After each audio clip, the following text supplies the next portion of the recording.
I have a We the People 2010 frame for my frame, obviously.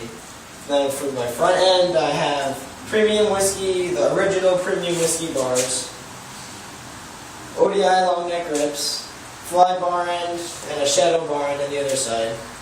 Odyssey monolever, Odyssey cable, so that's a linear.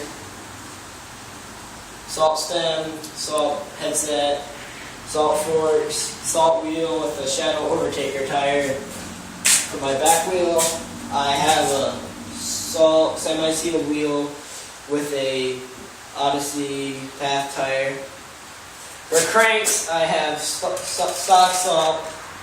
I have a sealed bottom bracket, a Cranking Bones white 25 tooth, the stolen shackle chain, and flight pedals. For brakes, I have stock salt with clear brake pads. I have a stolen thermal light post and a shadow seat. I hope you like this bike check. I'm out.